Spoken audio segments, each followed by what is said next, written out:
Where did that lead from the family band? Because I know you've been in some Well, yeah. other great bands. What did I do then? I sort of like just... Were you with the Angels? Yeah, well, before that was the Uncanny X-Men. I mean, yeah, there's quite a few bands I did. And then I joined the Uncanny X-Men for a while, for about, I don't know how many, couple of years or so.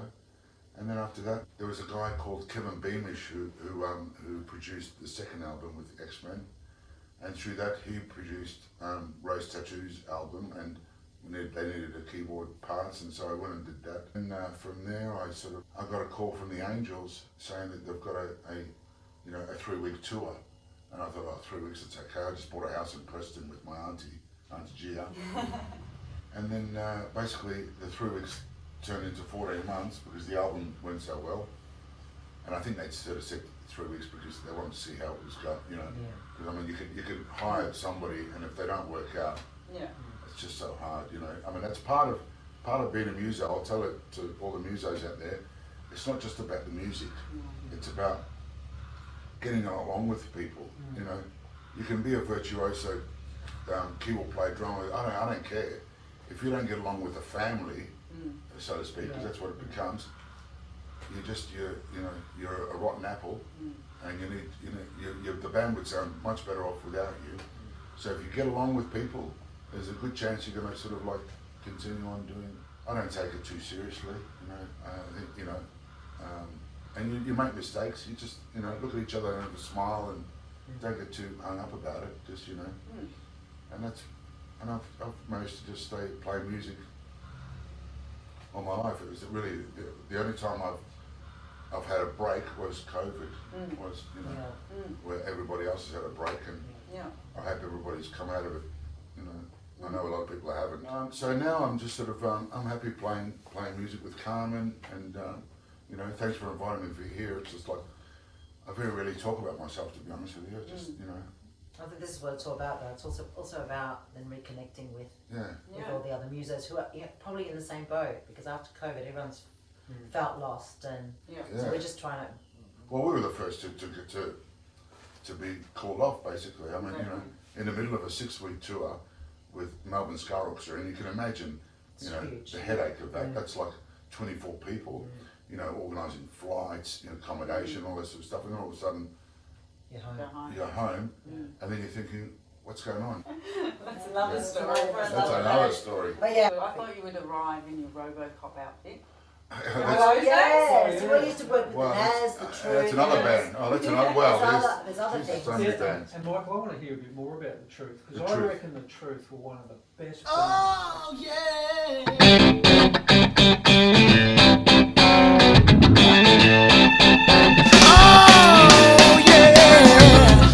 Funny you should say that, because Russell Morris, if you're listening to this, Russell, you know, I know you've said it a few times to me. When he heard that, he just sort of thought, this is a band that's you know. Look, you know what? Again, it's not just about the music, it's about also the people around you. The record company, management, it's got a whole lot to do. It's you know, and I know, you could put on, anybody that's listened to The Truth, or actually, if you know anyone that's got an album with The Truth, put it on now and tell me it's not, it can't be bought out now, you know. It's absolutely current. And I think what happened is, one of the things I heard, I mean, Jim Hilburn was the producer of that. Jim Hilburn was the bass player of the Angels. And because I play left-hand bass, I kind of thought, I need someone that actually understands bass as well. So I approached Jim. I said, Jim, would you produce this album? And we actually really picked everything, that whole song, every note, just basically, don't overplay, just keep it simple, just the songs will you know. And Jeffrey Rolls on guitar, he's on your Jeff.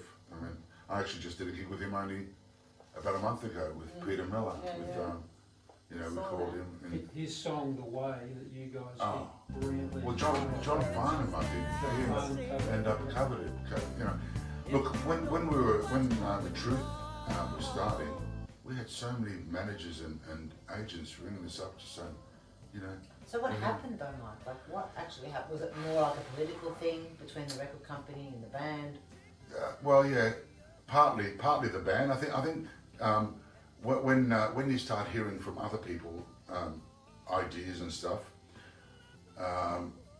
things when they infiltrate the actual core of the band, you start and when we were doing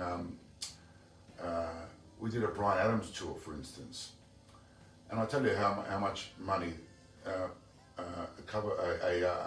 support band make. It's pretty much fuck all. Beep all.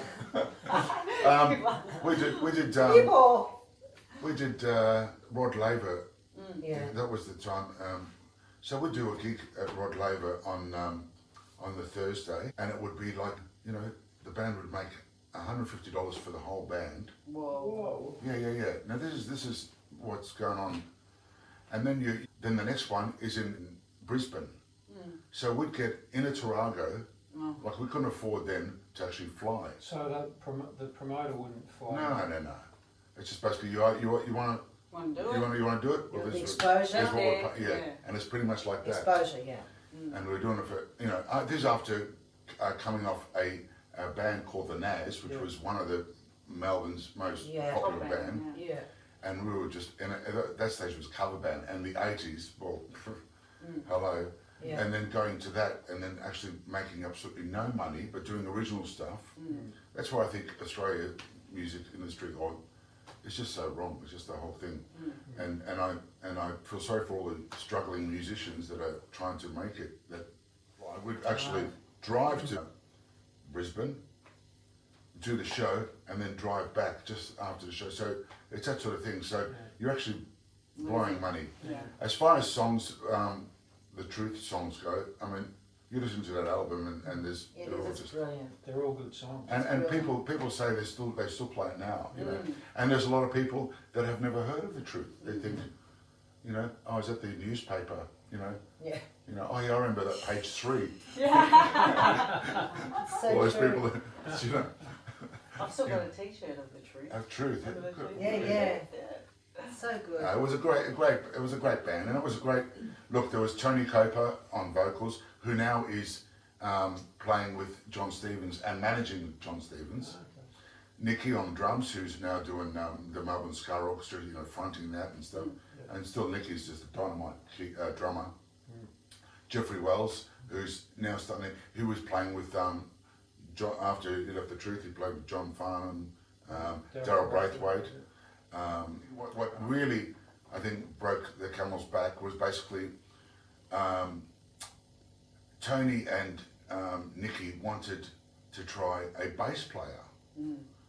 And Jeffrey and I were kind of like thinking, no man, just, you know, it's a full piece. It's like that's what the whole thing's all about, you know. We recorded. So you played the bass on all those tracks? On the first album, yeah. Wow. On the second album, we got a bass player in, and it just wasn't the same. The chemistry was not the same, and no one even knows about the second album. No, I've never heard of it. And that's the thing. And the whole band, it just basically there again. It was like somebody else coming in. Yeah. Is what I'm talking about, and you know, it was just it changed up the dynamics. yeah, as well. and the whole thing, you know, record company. Just no money. There was no, you know, got to the stage where you think, oh my God, do I need to get on the dole? You know, and yet it wasn't. You know, and then so then after that, you know, the band sort of like had to start working things. We put a band together called Headspace, which was a cover band type thing. We ended up playing at the Metro and places around, and that was sort of like making a bit of the money just to survive.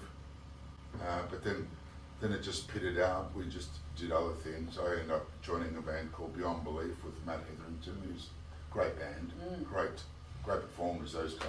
And then then I started going to Airlie Beach and with other bands, with Rockstars on Medication.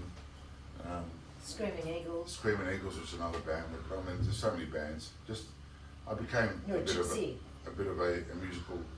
Prostitute. Prostitute. A musical prostitute. Airlie Beach is a nice place Oh, to be a musical. Oh, it's cool. It's great. I mean, look, Airlie Beach is I've been going there now for about 27 years or so. Yeah. The beach. It's just like And do you play in a particular pub? Where are we playing, by the way, in Early Beach? In Early Beach, just- what pub is it?